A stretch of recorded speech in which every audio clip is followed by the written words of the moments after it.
전 세계 108개국의 운명을 분석하던 세계은행 연구진이 보고서를 쓰다 말고 펜을 멈췄습니다. 이들 중 90%는 영원히 가난의 굴레를 벗어나지 못할 것이라는 절망적인 통계 속에서 오직 단 한 나라의 이름 옆에만 경이로운 수식어를 붙였기 때문입니다. 바로 성장의 슈퍼스타입니다. 1965년 1인당 소득 단돈 105달러. 당시 아프리카 가나의 절반 수준이었고 필리핀과는 비교조차 불가능했던 전쟁 폐허의 땅이었습니다. 하지만 진짜 소름 돋는 반전은 그 다음입니다. 전 세계가 제발 선진국이 되어달라고 애원하는데도 이 나라는 끝까지 우리는 여전히 배고픈 개발도상국이라며 명패를 거부하고 버텼다는 사실입니다. 도대체 무엇이 1997년 국가 부도 직전의 나라를 전 세계 만장일치로 강제 선진국 반열에 올리게 만든 걸까요? 세계 경제의 공식을 파괴하며 등장한 대한민국에 거부할 수 없는 역사를 지금 바로 공개합니다. 시작 전 구독과 좋아요 한번 눌러주시면 영상 제작에 큰 힘이 됩니다. 감동이방 오늘의 이야기 시작하겠습니다. 1997년 겨울 대한민국은 국가 부도 직전이었습니다. IMF 구제금융신청서에 도장을 찍는 순간 아무도 이 나라가 다시 일어설 거라고 생각하지 않았어요. 그런데 그 최악의 순간이 오히려 한국을 완전히 다른 나라로 만드는 반가소해가 됩니다. 안녕하세요. 저는 다니엘 쇼입니다. 세계은행에서 개발경제학을 연구하고 있어요. 제 일을 쉽게 말씀드리면 왜 어떤 나라는 부자가 되고 어떤 나라는 가난에서 벗어나지 못하는지를 숫자로 파헤치는 겁니다. 20년 넘게 그 질문 하나를 붙들고 살아왔어요. 그런데 지난해 서울 출장에서 돌아온 뒤 저는 2년 동안 공들여 완성한 보고서를 다시 펼쳐야 했습니다. 한 챕터를 통째로 다시 써야 했거든요. 오늘은 그 이야기를 해드리려고 합니다. 제 책상 위에는 늘 하나의 지도가 펼쳐져 있습니다. 세계 지도인데요. 나라마다 색깔이 다르게 칠해져 있어요. 짙은 파란색은 선진국, 노란색은 중진국, 회색은 저소득국입니다. 지도를 처음 보는 사람들은 대부분 이렇게 묻습니다. 노란색 나라들은 언제쯤 파란색이 되나요? 저는 그때마다 같은 대답을 해왔어요. 대부분은 안 됩니다. 가혹하게 들리시겠지만 숫자가 그렇게 말하거든요. 1960년 이후 중간소득 국가 반열에 오른 나라가 100개가 넘습니다. 그런데 그중 고소득 국가로 넘어오는데 성공한 나라는 13개에 불과해요. 나머지는 그 중간 어딘가에 발이 묶인 채 수십 년째 제자리 걸음을 하고 있습니다. 경제학자들은 이 현상에 이름을 붙였어요. 중진국 함정입니다. 함정이라는 말이 왜 붙었는지 한번 생각해 보시겠습니까? 후진국에서 중진국으로 올라서는 건 사실 그렇게 어렵지 않습니다. 값싼 노동력이 있고 기초적인 교육만 갖춰지면 세계 제조업 기업들이 공장을 세우러 몰려와요. 농업 중심 경제가 단순 조립과 봉제 중심으로 바뀌면서 1인당 소득이 빠르게 올라갑니다. 이 단계에서는 성장률 10%도 어렵지 않아요. 문제는 그 다음입니다. 1인당 소득이 3,000달러를 넘어서는 순간부터 상황이 달라지거든요. 임금이 오르면서 더 이상 값싼 노동력이라는 무기가 통하지 않습니다. 더 가난한 나라들이 그 자리를 빼앗아요. 그렇다고 선진국처럼 고부가가치 산업으로 넘어가자니 기술이 없습니다. 이도저도 아닌 상태에 갇혀버리는 거예요. 올라가지도 내려가지도 못하고 그 자리에 멈춰 서는 겁니다. 왜 이 함정에 빠지는 걸까요? 저는 원인을 크게 4가지로 정리합니다. 첫째는 기득권의 저항이에요. 어느 정도 부를 축적한 집단이 자신들의 이익을 지키기 위해 개혁을 막습니다. 새로운 기업가의 진입을 막는 규제가 생겨나고 부패가 고착화되죠. 둘째는 혁신의 부재입니다. 모방과 조립에 익숙해진 산업 구조가 창의적 혁신이 필요한 단계로 넘어가지 못해요. R&D 투자는 미미하고 대학과 기업의 연결고리도 약합니다. 셋째는 서비스업의 정체예요. 제조업은 발전했는데 금융, 물류, 소프트웨어 같은 고부가가치, 서비스업이 따라오지 못하면 국가 전체의 생산성이 멈춰버립니다. 넷째는 불평등의 심화입니다. 성장의 과실이 소수에게 집중되면서 내수 시장이 위축되고 교육 기회의 불평등이 인적 자본의 질을 떨어뜨려요. 필리핀은 여전히 1인당 소득 3,000달러대에 머물고 있습니다. 한때 아시아의 호랑이로 불리던 말레이시아는 10,000달러 선에서 20년째 제자리예요. 브라질과 아르헨티나는 선진국 문턱까지 갔다가 다시 추락했습니다. 그런데 여러분, 이 나라들이 1960년대 한국보다 훨씬 잘 살았던 나라들이라는 사실 알고 계셨습니까? 그래서 저는 한국을 제 보고서의 주요 분석 대상에서 뺐습니다. 이미 결론이 난 나라라고 생각했거든요. 중진국 함정을 돌파한 극히 드문 사례, 그 이상도 이하도 아니라고요. 그런데 서울행 비행기에 오르기 전날 밤, 저는 무심코 1965년 한국의 1인당 소득을 검색했습니다. 105달러였어요. 그해 가나의 1인당 소득은 210달러였습니다. 필리핀은 한국의 2배가 넘었고요. 저는 그 숫자를 한참 들여다봤습니다. 105달러. 하루 29센트로 살아가는 나라. 그 나라가 지금 1인당 소득 36,000달러를 넘어섰습니다. 60년 만에 340배가 된 거예요. 숫자만 봐서는 설명이 안 됩니다. 뭔가 다른 게 있다는 걸 서울 땅을 밟기도 전에 직감하기 시작했어요. 인천공항에 내리는 순간 저는 뭔가 이상하다는 걸 느꼈습니다. 공항 자체가 달랐어요. 제가 그동안 출장으로 다녀온 나라들, 동남아시아, 중앙아시아, 아프리카의 공항들과는 결이 완전히 달랐습니다. 깨끗한 건 기본이고 동선이 직관적이에요. 수화물이 나오는 속도도 빠르고 안내 표지판은 4개 언어로 정확하게 적혀 있었습니다. 공항 하나만 봐도 그 나라의 수준이 보인다는 말이 있잖아요. 그 말이 맞다면 첫인상은 합격이었어요. 그런데 공항을 나서면서부터 위화감이 시작됐습니다. 서울 도심으로 들어오는 고속도로가 매끄러웠어요. 지하철역 안은 제가 사는 워싱턴 DC보다 오히려 깔끔했습니다. 제가 묵은 호텔 근처 골목에는 편의점이 50m마다 하나씩 있었고 새벽 2시에도 불이 환하게 켜져 있었어요. 거리를 걷는 사람들은 빠르게 움직였고 도시 전체에 묘한 긴장감 같은 게 흘렀습니다. 느슨하지 않은 도시예요. 저는 이 느낌을 어디서 받아봤나 생각했어요. 도쿄였습니다. 그런데 도쿄보다 뭔가 더 날이 서 있는 느낌이랄까요. 더 빠르고 더 치열한 공기가 있었어요. 간겨는 다음 날 오후였습니다. 기획재정부 관계자들과 학계 인사들이 청중석을 채웠어요. 제 발표 주제는 중진국 함정의 구조적 원인과 탈출 조건이었습니다. 저는 늘 하던 대로 필리핀, 말레이시아, 브라질 사례를 들며 왜 대부분의 나라가 중간에서 멈추는지를 설명했어요. 발표가 끝나고 질의응답 시간이 됐습니다. 앞줄에 앉아있던 한국 관료 한 분이 손을 들었어요. 50대 중반으로 보이는 분이었는데 표정이 아주 차분했습니다. 그분이 이렇게 말했어요. 선생님이 오늘 말씀하신 그 나라들, 필리핀, 말레이시아, 브라질, 1960년대에 저희가 그 나라들을 부러워했습니다. 우리보다 훨씬 잘 살았거든요. 청중석이 잠깐 조용해졌어요. 저도 말문이 막혔습니다. 그분이 말을 이었어요. 우리도 한때 선생님이 연구하시는 그 나라들과 똑같았습니다. 다른 점이 있었다면 우리는 거기서 멈추지 않겠다고 매번 결정을 내렸다는 거예요. 거기서 멈추지 않겠다는 결정. 저는 그 말을 수첩에 받아 적었습니다. 경제학 용어가 아니에요. 정책 프레임워크도 아닙니다. 그냥 의지라는 단어였어요. 그런데 그 단어가 제 머릿속에서 떠나질 않았습니다. 강연이 끝나고 저는 혼자 서울 시내를 걸었어요. 한강 다리 위에서 잠깐 멈춰 서서 강 너머 도심을 바라봤습니다. 빼곡하게 들어선 아파트, 불을 밝힌 오피스 빌딩, 쉬지 않고 달리는 차들. 이 도시가 60년 전에 전쟁의 잿더미 위에 세워졌다는 게 믿기지 않았어요. 저는 그날 밤 호텔로 돌아와서 노트북을 열었습니다. 제 보고서를 다시 펼쳤어요. 한국 챕터를 찾아봤는데 분량이 2페이지였습니다. 중진국 함정을 탈출한 성공 사례로 2페이지. 저는 그게 갑자기 너무 적다는 생각이 들었어요. 도대체 어떻게 한 건지를 저는 제대로 설명하지 못하고 있었거든요. 이튿날 아침 강연 주최 측에서 시내 투어를 제안했습니다. 저는 정중히 거절했어요. 대신 혼자 지하철을 타고 서울 외곽 쪽으로 나가봤습니다. 유명한 관광지가 아니라 그냥 사람들이 사는 동네가 보고 싶었거든요. 재래시장 골목을 걷다가 우연히 노인 한 분과 마주쳤습니다. 좌판 앞에 앉아 쉬고 계셨는데 제가 길을 묻는 척 말을 걸었어요. 통역 앱을 켜고요. 어디서 왔냐고 물으시더니 미국이라고 하니까 반갑다고 하셨습니다. 한국전쟁 때 미국이 도와줬다고요.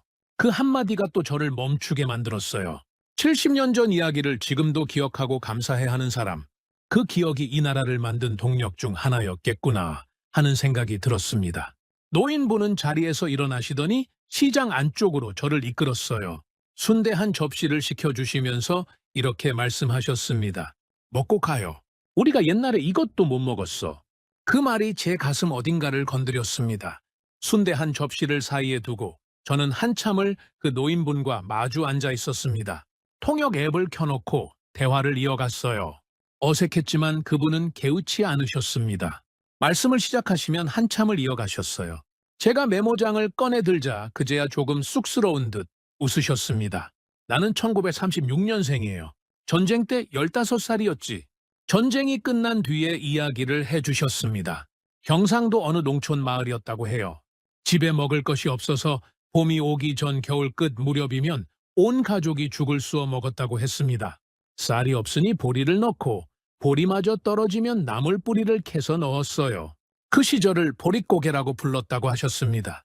봄이 오기 전까지 버텨야 하는 계절. 그게 가난한 농촌의 겨울이었어요.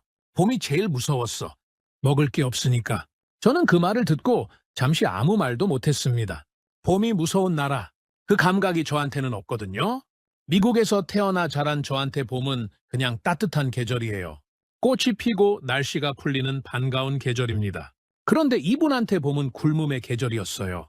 겨울 내내 아껴둔 게 바닥나고 새 수확까지는 아직 멀었던 그 공백의 시간. 저는 그 감각의 거리가 얼마나 먼지를 실감했습니다. 그런데 그분이 다음에 하신 말씀이 저를 더 놀라게 만들었어요. 그래도 애들은 학교를 보냈어. 나는 못 배웠으니까 내 자식만큼은 달라야 한다고 생각했지. 1950년 한국은 농지개혁을 단행했습니다. 소수의 지주가 대부분의 땅을 가지고 있던 구조를 해체하고 농민들에게 직접 땅을 나눠준 거예요. 당시 한국 인구의 70%가 농민이었고 그 대부분은 소작농이었습니다. 땅을 가진 소수가 수확의 대부분을 가져가는 구조였어요. 경제학자들도 처음엔 농지개혁의 효과를 과소평가했습니다. 땅을 나눠준다고 가난이 해결되겠냐는 시각이 많았거든요. 그런데 예상치 못한 일이 벌어졌습니다. 땅을 가지게 된 농민들이 자녀 교육에 투자하기 시작한 거예요. 내 땅에서 내가 농사를 짓는다는 감각, 그 소유의 감각이 미래를 향한 의지로 연결된 겁니다.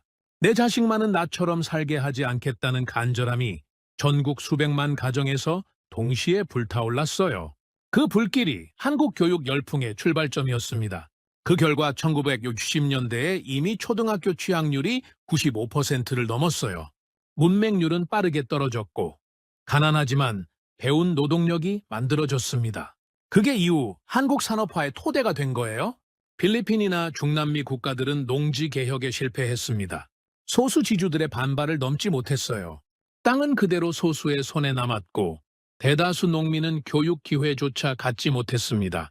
한국이 첫 번째 결단을 내리던 그 시점에 다른 나라들은 기득권의 벽 앞에서 멈춰선 거예요. 출발선이 완전히 달랐습니다. 저는 그 노인분께 여쭤봤습니다. 그때 왜 학교를 그렇게 중요하게 생각하셨어요? 그분은 잠깐 생각하시더니 이렇게 말씀하셨어요. 배워야 사람 대접받으니까. 배운 사람은 아무도 함부로 못해. 단순한 말이었습니다. 그런데 그 안에 모든 게 들어있었어요. 존엄을 지키고 싶다는 욕망, 가난에서 벗어나고 싶다는 의지가 아니라 사람답게 살고 싶다는 훨씬 근본적인 감각이었습니다. 그 욕망이 수백만 가정에서 동시에 불타올랐을 때 어떤 일이 벌어지는지 한국이 그 답을 보여줬어요. 그분이 막걸리를 한 잔 따르시면서 덧붙이셨습니다. 우리 아들은 대학 나왔어. 손자는 지금 반도체 회사 다니고 보릿고개를 넘어 살아남은 사람의 손자가 반도체 회사에 다닙니다. 한 세대도 아니고 두 세대 만에 벌어진 일이에요. 1인당 소득 105달러였던 나라에서 세계 반도체 산업을 이끄는 나라로 저는 그 문장을 수첩에 그대로 받아 적었습니다. 어떤 통계 그래프보다 선명하게 한국의 60년이 느껴졌거든요. 시장을 나오면서 저는 걸음이 느려졌습니다. 생각이 많아졌기 때문이에요. 1965년 1인당 소득 105달러. 그 숫자가 이제는 추상적인 데이터로 보이지 않았습니다. 봄이 무서웠던 사람들의 이야기였어요. 자식 학비를 마련하려고 보리밥을 아껴 먹던 부모들의 이야기였습니다. 배워야 사람 대접받는다는 말 한마디를 붙들고 자식을 학교에 보낸 수백만 명의 이야기였어요. 그 이야기들이 쌓이고 쌓여서 지금의 숫자가 된 거였습니다. 호텔로 돌아오는 지하철 안에서 저는 노트북을 열었습니다. 보고서 한국 챕터를 다시 읽었어요. 2페이지. 숫자와 그래프로 가득한 2페이지. 저는 그게 갑자기 너무 부끄러워졌습니다. 이 나라를 2페이지로 정리했다는 게요. 저는 파일을 새로 하나 만들었습니다. 제목을 이렇게 달았어요. 왜 한국은 멈추지 않았는가? 서울 체류 마지막 날, 저는 한국산업통상자원부 소속 연구원 한 분을 만났습니다. 간견 주최 측에서 연결해 준 분이었어요. 40대 중반의 남성이었는데 제가 한국산업화 과정에 관심이 생겼다고 하자 흔쾌히 시간을 내주셨습니다. 광화문 근처 카페에서 2시간 가까이 이야기를 나눴어요. 그분이 처음 꺼낸 말이 인상적이었습니다. 한국 경제를 이해하려면 1962년부터 봐야 합니다. 그전에는 사실 아무것도 없었거든요. 1962년 한국 최초의 경제개발 5개년 계획이 시작된 해입니다. 박정희 정부는 그 해부터 1996년까지 총 7채 걸쳐 경제개발 계획을 밀어붙였어요. 그런데 이 계획이 다른 나라의 개발 계획과 결정적으로 달랐던 점이 하나 있었습니다. 수출 실적을 거의 유일한 기준으로 삼았다는 거예요. 정부 지원을 받은 기업이 수출에 실패하면 가차없이 지원이 끊겼습니다. 성과가 없으면 다음은 없는 거예요. 많은 개발도상국 정부가 빠지는 함정이 있습니다. 한번 지원하기 시작한 기업을 끝까지 끌고 가는 거예요.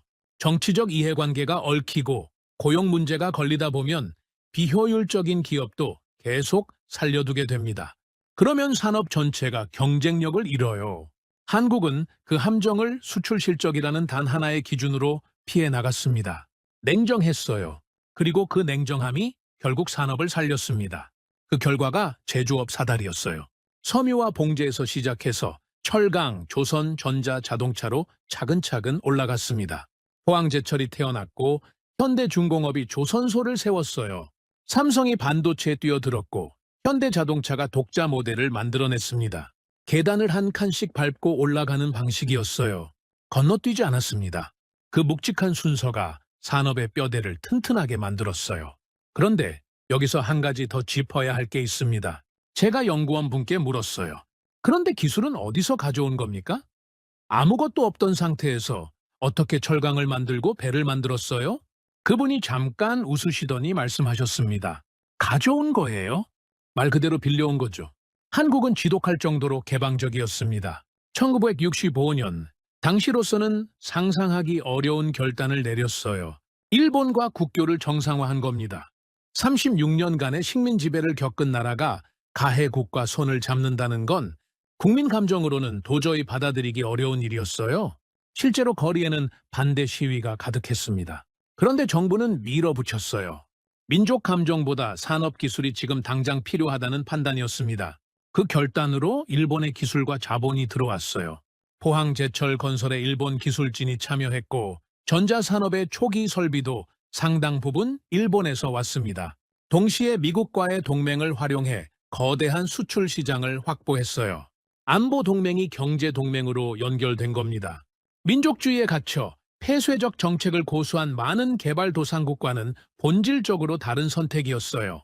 자존심보다 실리를 택한 겁니다. 그리고 그 실리가 나중에 훨씬 더 큰 자존심으로 돌아왔습니다. 저는 카페의 창밖을 잠깐 바라봤습니다. 광화문 광장 너머로 빌딩들이 빼곡했어요. 저 건물들 안에서 지금 이 순간에도 반도체를 설계하고 전기차 배터리를 개발하는 사람들이 있겠구나 하는 생각이 들었습니다. 그런데 문제는 지금의 중진국들입니다. 제가 연구원 분께 솔직하게 물었어요. 그러면 지금의 개발도상국들도 한국처럼 할 수 있을까요? 그분이 고개를 천천히 저으셨습니다. 사다리가 없어졌거든요. 한국이 도약하던 시기에는 제조업 사다리가 존재했습니다. 섬유에서 철강으로, 철강에서 전자로 올라가는 계단이 열려 있었어요. 세계 시장도 팽창하고 있었고 후발주자가 끼어들 공간이 남아 있었습니다. 그런데 지금은 그 사다리가 사라졌어요. 저가 제조업은 중국이 장악했습니다. 섬유, 봉제, 단순 조립. 한국이 1960년대에 밟았던 첫 번째 계단을 중국이 통째로 차지하고 있어요. 거기다 중간 가격대 제조업까지 중국이 올라와 있습니다. 지금의 개발도상국들은 첫 발을 디딜 계단 자체가 없는 상태에서 경쟁을 시작해야 하는 거예요. 반도체, 항공, 바이오, 방산 같은 첨단 산업의 진입 장벽은 자본만으로 넘을 수 없을 만큼 높아졌습니다. 수십 년의 기술 축적과 막대한 R&D 투자가 동시에 필요해요. 그리고 그걸 해낼 시간적 여유가 지금의 중진국들한테는 없습니다. 인구 구조까지 역주행하고 있거든요. 제조업을 키워야 할 시점부터 이미 저출산과 고령화를 동시에 맞고 있어요. 경제가 본격적으로 도약하기도 전에 노동력이 줄어드는 겁니다. 한국은 사다리가 아직 존재하던 시대에 태어나서 그 사다리가 사라지기 직전까지 전력 질주로 올라간 겁니다. 타이밍이었어요. 물론 열심히 한 건 맞습니다. 그런데 더 정확히 말하면 기회의 창문이 열려있던 그 짧은 시간 동안 단 한 번도 속도를 늦추지 않은 거예요. 연구원분이 자리에서 일어나시면서 마지막으로 이렇게 말씀하셨습니다. 우리가 운이 좋았던 건 맞아요. 그런데 그 운을 잡을 준비가 돼 있었던 것도 사실입니다. 저는 카페를 나오면서 수첩을 꺼냈어요. 그 말을 받아 적었습니다. 운을 잡을 준비. 그게 결국 한국이 다른 나라들과 달랐던 핵심이었습니다. 워싱턴으로 돌아온 뒤 저는 한국 자료를 파고들기 시작했습니다. 출장에서 돌아온 경제학자가 의뢰하는 일이에요. 논문을 찾고 통계를 뒤지고 당시 신문 기사를 읽습니다. 그런데 한국을 파면 팔수록 어느 한 지점에서 자꾸 멈추게 됐어요. 1987년이었습니다. 그해 11월 21일 대한민국 정부는 IMF에 구제 금융을 공식 요청했습니다. 외환 보유액이 바닥났고 국가 부도까지 며칠 남지 않은 상황이었어요. 1인당 소득이 $10,000를 넘어선 나라가 하루아침에 국제사회에 손을 벌려야 하는 처지가 된 겁니다. 당시 외신들은 한국 경제의 붕괴를 기정사실처럼 썼어요. 월스트리트 저널은 한국의 기적은 끝났다고 했고 파이낸셜 타임스는 한국 모델의 실패라고 표현했습니다. 저도 그 시각에 익숙했어요. 경제학 교과서에서 외환위기는 보통 몰락의 서막으로 등장하거든요. 멕시코가 그랬고 아르헨티나가 그랬습니다. 위기가 오면 나라가 흔들리고 흔들린 나라는 좀처럼 예전으로 돌아오지 못해요. 그런데 한국은 달랐습니다. 외환위기의 원인부터 짚어봐야 합니다. 표면적으로는 외환 보유액 부족이었어요. 그런데 그 아래를 들여다보면 구조적인 문제들이 한꺼번에 터져 나온 거였습니다. 불투명한 기업 지배구조, 과도한 차입 경영, 금융 시스템의 후진성이에요. 30대 재벌들은 은행 대출로 몸집을 키웠고 그 대출의 상당 부분은 부실했습니다. 겉으로는 화려했지만 속은 비어 있었어요. 그 거품이 한꺼번에 꺼진 겁니다. 여기서 한국이 선택의 기로에 섰습니다. 두 가지 길이 있었어요. 하나는 버티는 것입니다. 부실 기업을 살려두고 고통을 미래로 미루는 거예요. 많은 나라들이 이 길을 선택했습니다. 당장의 충격을 줄일 수 있거든요. 그런데 그 대가는 더 길고 깊은 침체예요. 일본이 그랬습니다. 1990년대 자산 버블이 꺼질 때 부실을 털어내지 못하고 버텼다가 잃어버린 10년이 30년이 됐어요. 다른 하나는 뼈를 깎는 거였습니다. 한국은 두 번째 길을 선택했어요. IMF 구제금융을 받아들이는 동시에 구조조정을 단행했습니다. 30대 재벌 중 대우, 쌍용, 혜태, 진로를 포함한 17개 그룹이 퇴출되거나 매각됐어요. 금융기관의 대대적인 정리가 이루어졌고 기업 회계 투명성이 강화됐습니다. 외국인 투자 제한도 대폭 완화됐어요. 한꺼번에 너무 많은 것들이 바뀌었습니다. 그 과정에서 수많은 사람들이 직장을 잃었어요. 실업률이 치솟았고 가정이 무너졌습니다. 지금도 한국에서 IMF는 단순한 경제 용어가 아니에요. 그 시절을 살아낸 세대한테는 트라우마 같은 단어입니다. 저는 그 고통을 가볍게 보지 않아요. 구조조정이 옳았다고 말하는 게 그 고통을 부정하는 말이 되어서는 안 됩니다. 그런데 경제학자로서 냉정하게 봤을 때 그 선택이 한국을 살렸습니다. 브라질과 아르헨티나를 한번 보시겠습니까? 두 나라 모두 한국과 비슷한 시기에 비슷한 위기를 맞았습니다. 아르헨티나는 2001년 사실상 국가 부도를 선언했어요. 그런데 두 나라 모두 구조의 핵심을 건드리지 않았습니다. 부실 기업을 정리하지 못했고 금융 시스템을 바꾸지 못했어요. 위기는 넘겼지만 병은 그대로 남았습니다. 그 결과 두 나라는 지금도 중진국 함정에서 벗어나지 못하고 있어요. 한때 한국보다 훨씬 잘 살았던 나라들이 말이죠. 위기를 개혁의 반가쇠로 쓴 나라는 역사상 극히 드뭅니다. 대부분의 나라는 위기가 오면 일단 막는데 급급해요. 구조를 바꾸는 건 고통스럽고 고통스러운 선택은 표를 잃습니다.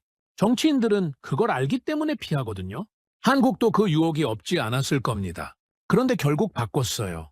그리고 전혀 예상치 못한 일이 벌어졌습니다. 평생 직장이라는 개념이 사라지면서 역설적으로 새로운 에너지가 터져 나왔어요. 대기업 안에 갇혀있던 인재들이 밖으로 나왔습니다. 벤처 창업 붐이 일었어요. 인터넷이 막 보급되던 시점과 맞물리면서 IT 산업이 폭발적으로 성장했습니다. 네이버가 그때 태어났고 카카오의 전신이 그때 시작됐어요.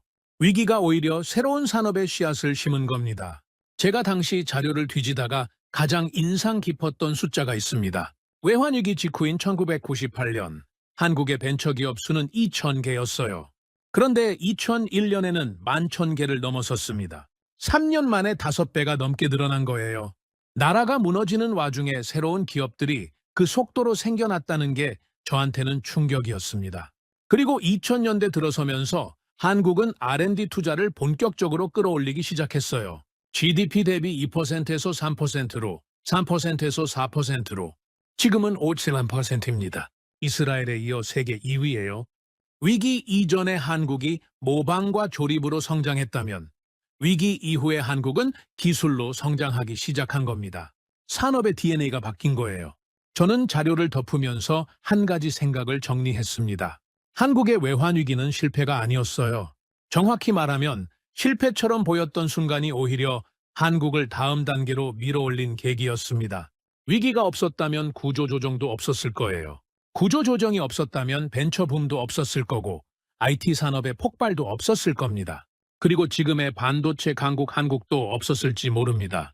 뼈를 깎는 고통이 결국 더 단단한 뼈를 만들었습니다. 자료를 파고들면 파고들수록 한국에 대해 제가 몰랐던 이야기들이 계속 나왔습니다. 그중 하나가 저를 한참 웃게 만들었어요. 웃기면서도 동시에 놀라운 이야기였거든요. 한국은 스스로 선진국이 되겠다고 선언한 적이 없습니다. 오히려 반대예요. 가능한 한 올해 개발도상국 지위를 유지하려고 했어요. 그런데 세계가 먼저 결론을 내렸습니다. 한국을 선진국으로 올려버린 거예요. 원하든 원하지 않든 말이죠. 이게 어떻게 된 일인지 차근차근 설명해 드리겠습니다. 국제무역 세계에는 자기선언이라는 규칙이 있습니다. WTO, 즉 세계무역기구에는 어떤 나라가 개발도상국인지, 선진국인지를 외부에서 강제로 지정하는 공식 기준이 없어요. 나라 스스로 저는 개발도상국입니다 라고 선언하면 일단 인정해주는 구조입니다. 사람이 살 성인이 나는 아직 학생이요 라고 우기면 일정 기간 통용되는 것과 비슷해요. 한국은 1995년 WTO 가입 당시 농업 분야에 한해 개발도상국 지위를 자기 선언했습니다. 농업의 취약성, 낮은 식량 자급률, 농업 무역 적자를 근거로 내세웠어요. 그 결과 유지할 수 있었던 관세율이 상상을 초월합니다. 홍삼류 754%, 참기름 630%, 마늘 360%, 고추 270%였어요. 1,000원짜리 외국산 홍삼이 한국에 들어오는 순간 세금만 7,540원이 붙는 겁니다. 사실상 수입을 물리적으로 막아버리는 장벽이었어요. 개발도상국 지위는 단순히 가난한 나라라는 딱지가 아닙니다. 관세를 높게 유지할 권리, 정부 보조금 규제 완화, 농업 보호 조항까지 실질적인 경제적 이익이 수반되는 전략적 카드거든요. 한국은 그 카드를 25년 동안 아주 계산적으로 써온 겁니다. 그런데 여기서 모순이 생겼어요. 1996년 12월 한국은 OECD에 정식 가입했습니다. OECD는 세계에서 가장 부유한 나라들의 모임이에요. 흔히 선진국 클럽이라고 부르죠. 한국은 그 클럽 문을 두드려 들어갔으면서도 농업만큼은 여전히 개발도상국이라고 우기고 있었던 겁니다. 그리고 2009년 결정타가 날아왔어요. 그해 11월 한국은 OECD 산하개발원조위원회 DAC에 24번째 정식 회원국으로 가입했습니다. DAC가 어떤 곳이냐면요. 원조를 받는 나라가 아니라 원조를 주는 나라들의 모임이에요. 한국은 세계 역사상 원조 수혜국에서 공여국으로 신분이 바뀐 최초의 국가였습니다. 1950년대에 미국에서 보내온 밀가루로 끼니를 이어가던 나라가 이제 다른 나라에 돈을 보내는 나라가 된 거예요. 그림이 그려지시나요? 세계 12위 경제대국이 OECD 선진국 클럽에 들어앉았습니다. OECD 원조위원회에서 다른 나라들의 돈을 주는 공여국이 됐어요. 그러면서도 WTO에 가서는 저희 아직 개발도상국이니까 농산물 시장은 지켜주세요라고 말하는 상황이었습니다.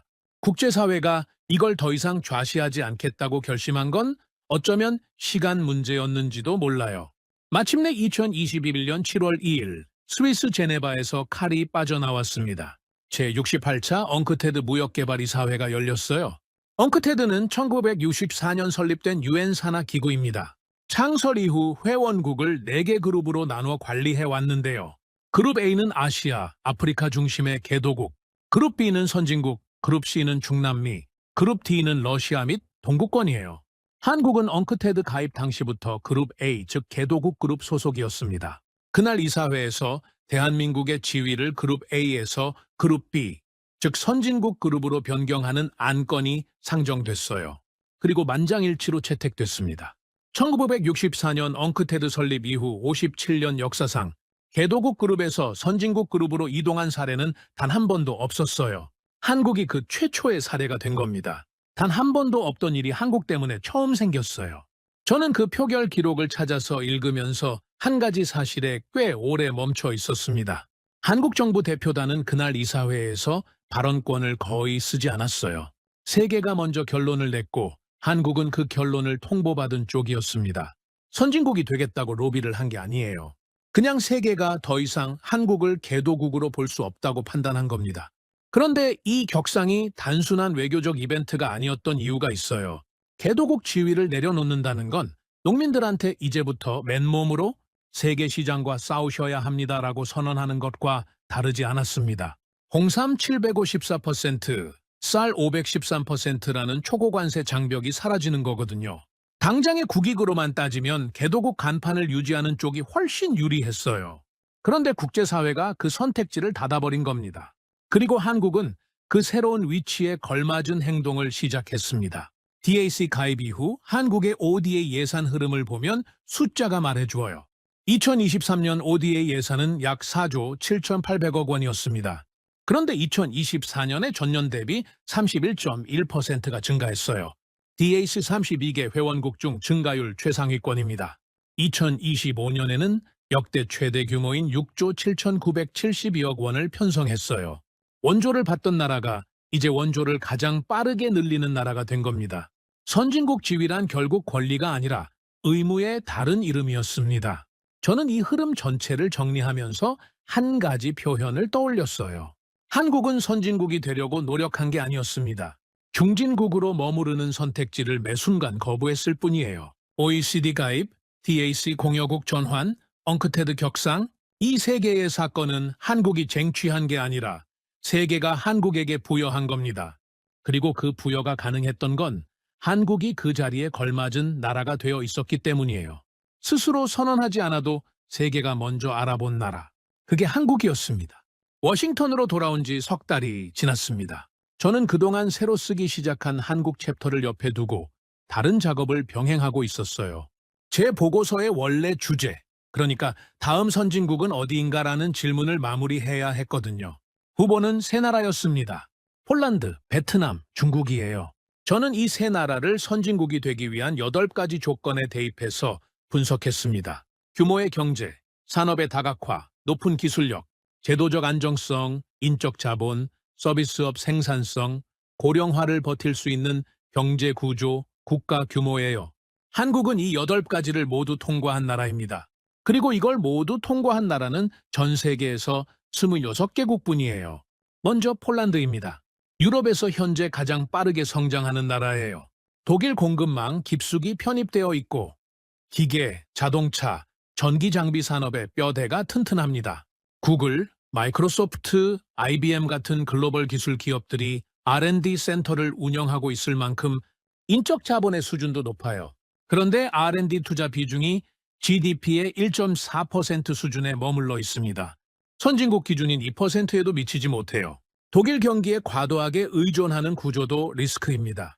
전문가들 사이에서 가능성이 가장 높은 후보로 꼽히지만 가능성이 높다는 말이 확실하다는 뜻은 아니에요.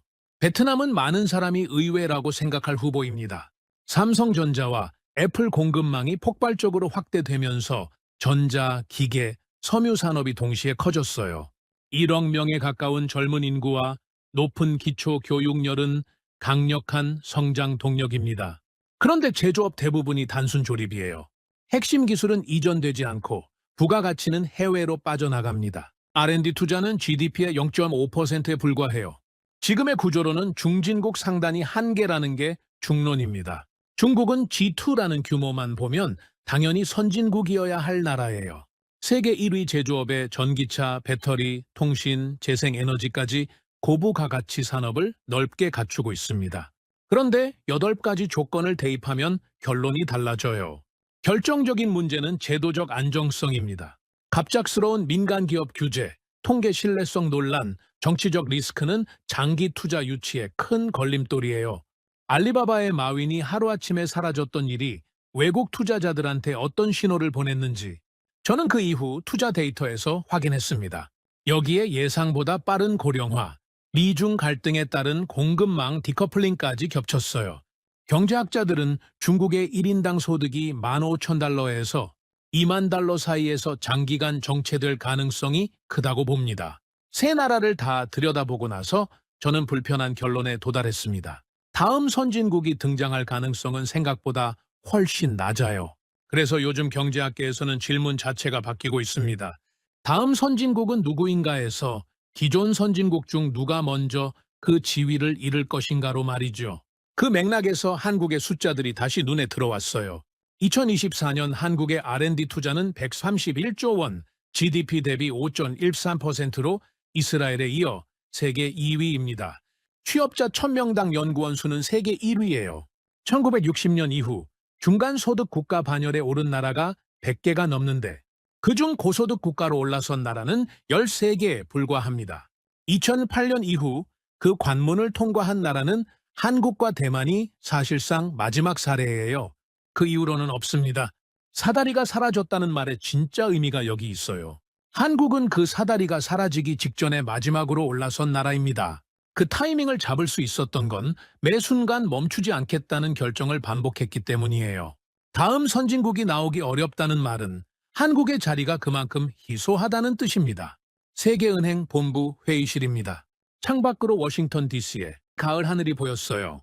저는 동료 6명 앞에 서 있었습니다. 손에는 출력된 보고서가 들려 있었는데 한 챕터에 빨간 줄이 가득했어요. 제가 직접 그은 줄이었습니다. 이 챕터를 다시 쓰려고 합니다. 한국 챕터예요. 동료들이 의아한 표정을 지었습니다. 한 명이 물었어요. 한국은 이미 결론이 난 나라 아닌가요? 저는 고개를 저었습니다. 결론이 난 게 아니었어요. 우리가 제대로 설명하지 못하고 있었던 겁니다. 서울 출장에서 돌아온 뒤 석 달 동안 저는 숫자를 다시 들여다봤습니다. 그런데 이번에는 숫자 뒤에 있는 이야기들을 함께 봤어요. 보릿고개를 넘어 자식을 학교에 보낸 부모들의 이야기, 민족 감정을 접고 일본과 손을 잡은 결단, 국가부도 직전에 뼈를 깎는 구조조정을 선택한 1997년의 기록들, 그것들이 지금의 숫자를 만든 거였습니다. 숫자부터 다시 정리해 보겠습니다. 1965년 한국의 1인당 소득은 105달러였어요. 그해 가나는 210달러였고 필리핀은 한국의 2배가 넘었습니다. 그 나라가 2024년 1인당 소득 36 경기후 24달러를 기록했어요. 60년 만에 340배가 된 겁니다. 세계은행이 성장의 슈퍼스타라고 표현한 유일한 나라예요. 한국이 25년 만에 달성한 성장을 다른 중진국들이 따라잡으려면 약 50년이 걸릴 거라는 분석과 함께 말이죠. R&D 투자는 어떤가요? 2024년 기준 131조 원, GDP 대비 5.13%로 이스라엘에 이어 세계 2위입니다. 취업자 1000명당 연구원 수는 세계 1위예요. 외환위기 이전까지 모방과 조립으로 성장하던 나라가 위기 이후 기술 자립의 길로 방향을 튼 겁니다. 그 전환이 지금의 숫자로 나타나고 있어요. 어디에 예산도 봐야 합니다. 1950년대에 미국의 밀가루 원조로 끼니를 이어가던 나라가 2024년에는 전년 대비 31.1% 증가한 규모로 다른 나라를 지원했어요. 2025년에는 역대 최대인 6조 7,970여 건을 편성했습니다. DAC 32개 회원국 중 증가율 최상위권이에요. 원조를 받던 나라가 원조를 가장 빠르게 늘리는 나라가 된 겁니다. 세계 역사상 유일한 사례예요. 동료 중 한 명이 물었습니다. 그러면 한국의 성공을 다른 나라들이 따라할 수 있을까요? 저는 잠깐 생각했어요. 따라하기 어렵습니다. 그런데 그게 핵심이 아니에요. 제가 한국을 연구하면서 도달한 결론은 이겁니다. 한국의 성공을 만든 건 특별한 천재성이나 지정학적 행운만이 아니었어요. 물론 타이밍이 좋았던 건 맞습니다. 사다리가 존재하던 시대에 태어났고 냉전이라는 지정학적 특수성 속에서 미국의 지원과 시장을 동시에 얻을 수 있었어요. 그 조건들을 부정하면 정직하지 않은 겁니다. 그런데 같은 조건을 가진 나라들이 왜 멈췄느냐는 질문에 타이밍은 답이 되지 않아요. 필리핀도 같은 시대에 있었습니다. 말레이시아도 그랬어요. 브라질도 한때 선진국 문턱까지 갔습니다. 그런데 그 나라들은 개혁이 고통스러워지는 순간마다 멈추는 선택을 했어요. 기득권이 막았고 정치적 결단이 다음 정권으로 밀렸으며 한 번 놓친 고비는 두 번 다시 오지 않았습니다. 한국은 그 쉬운 길을 매번 거절했어요. 1950년 지주들의 반발을 무릅쓰고 농지개혁을 밀어붙였습니다. 1965년에는 민족 감정을 접고 일본과 손을 잡는 결단을 내렸어요. 1997년에는 국가 부도 직전에 뼈를 깎는 구조조정을 감행했습니다. 그 모든 순간에 다른 선택지를 고를 수도 있었어요.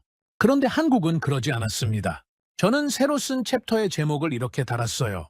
한국은 예외가 아니다. 한국은 증거다. 예외라는 말은 설명할 수 없다는 뜻이에요. 그냥 운이 좋았다는 말과 다르지 않습니다. 그런데 한국은 설명이 됩니다. 농지개혁으로 인적 자본의 토대를 닦았고 수출 우선주의로 산업의 뼈대를 세웠으며 외환위기를 개혁의 반가소회로 써서 제도를 선진화했어요. 그 세 가지 축이 맞물려서 지금의 한국을 만든 겁니다. 설명이 되는 성공이에요. 그렇기 때문에 증거입니다. 중진국 함정은 숙명이 아니라는 증거. 고통스러운 선택을 반복하면 결국 다른 자리에 서게 된다는 증거. 전 세계 108개 중진국이 그 벽 앞에서 머무르는 선택을 했습니다. 한국은 거기 머무르지 않겠다고 거부했어요. 그 거부의 역사가 지금의 한국을 만든 겁니다. 회의가 끝나고 동료들이 하나둘 자리를 떴습니다. 저는 혼자 남아서 창밖을 바라봤어요. 서울 재래시장 골목에서 만났던 노인분이 생각났습니다. 배워야 사람 대접받으니까. 배운 사람은 아무도 함부로 못해. 그분의 손자는 지금 반도체 회사에 다닙니다. 보릿고개를 넘어 살아남은 사람의 손자가 세계 반도체 산업을 이끄는 회사에서 일하고 있어요. 그 한 문장이 어떤 통계 그래프보다 한국의 60년을 선명하게 보여줍니다. 저는 보고서를 덮었습니다. 그리고 표지에 적힌 제목 아래에 한 줄을 추가했어요. 한국의 이야기는 아직 끝나지 않았다. 여러분, 오늘의 이야기는 여기까지입니다. 1965년 1인당 소득 105달러. 가나보다 가난했던 나라가 60년 만에 세계가 강제로 선진국 명패를 달아준 나라가 됐습니다. 세계은행 보고서에서 유일하게 성장의 슈퍼스타라는 이름을 받은 나라. 57년 만에 처음으로 개도국에서 선진국 그룹으로 올라선 나라. 그게 대한민국입니다. 중진국으로 머무르는 건 쉬운 선택이었어요. 개혁은 고통스럽고 구조조정은 누군가의 삶을 뒤흔들며 개방은 낯선 경쟁자에게 문을 열어주는 일이니까요. 그런데 한국은 그 쉬운 길을 매번 거절했습니다. 그 거부의 역사가 지금의 대한민국을 만든 겁니다. 여러분은 어떻게 생각하십니까? 오늘 이야기가 가슴에 와닿으셨다면 댓글에 대한민국 최고 한마디만 남겨주세요. 지금까지 감동의방이었습니다. 긴 영상 끝까지 시청해 주셔서 정말 감사합니다.